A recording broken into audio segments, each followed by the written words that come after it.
Once upon a time, in a peaceful village surrounded by green hills and farmlands, there lived a princess named Adanne.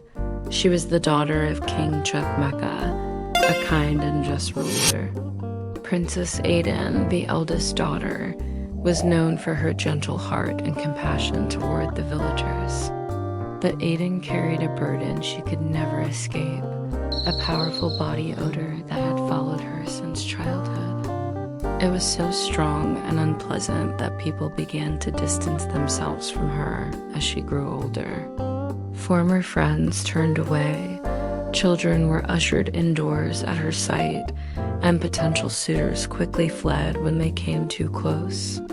Her beauty and royal status could not outweigh the stench that surrounded her. Isolated and heartbroken, Adanne spent most days confined to her room, dreaming of someone who could look past her flaw and truly love her.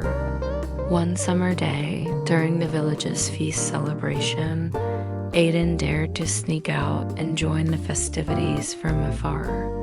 For a moment, she felt the joy of being part of the crowd, until a breeze gave away her presence. The music stopped. The dancing halted. Everyone turned, their faces twisted in disgust. Humiliated, Adanne fled and hid in tears. But someone followed her, a cheerful drummer from a neighboring village named Aaron. He had seen her dancing and was captivated not by her looks, but by her spirit. He told her she danced beautifully and should ignore the cruel words of others. Surprised and moved by his kindness, Adanne allowed herself to dance again. As Aaron played his drum, something magical happened. She felt seen, not for her flaws, but for her soul. Their secret meetings continued in the days that followed. They laughed, danced, and bonded deeply. Despite their different social statuses, they fell in love. One day, Aaron asked Adanne to marry him. He didn't care about traditions or class, he just wanted to be with her. Overjoyed, Adanne said yes, and together they planned to tell their families, but fate had other plans. A deadly plague swept through the land. Villages sealed themselves off, and the two lovers were separated. Months passed with no word. Then one day, Adanne herself fell ill. Feverish and weak, she was near death. Her parents tried every remedy, but nothing worked, until an old village woman's bitter tonic miraculously helped her recover. As she healed, Adanne made a shocking discovery. Her body odor had completely vanished. The illness that nearly took her life had also freed her from the curse she'd carried since childhood. Overcome with joy, she shared the news with her parents and waited eagerly for the village gates to reopen. When the quarantines were lifted, Adanne stepped into the village transformed, not only cured, but confident.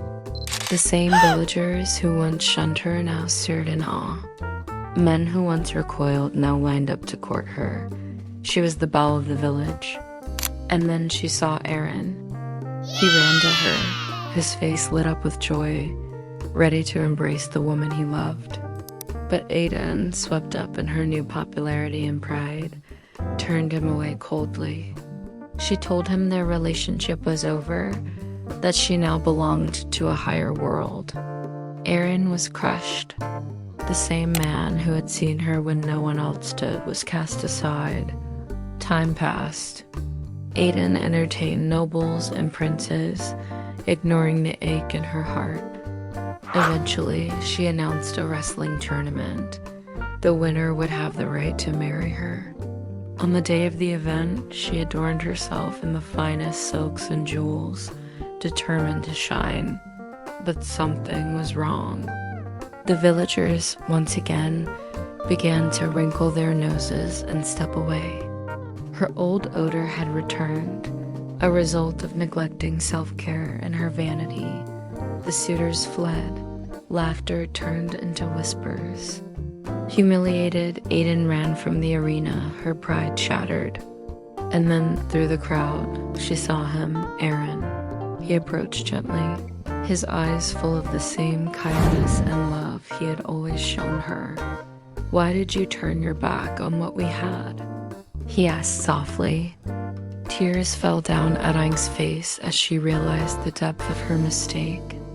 "I thought outer beauty was more important than true love," she said. "I was wrong. Please forgive me."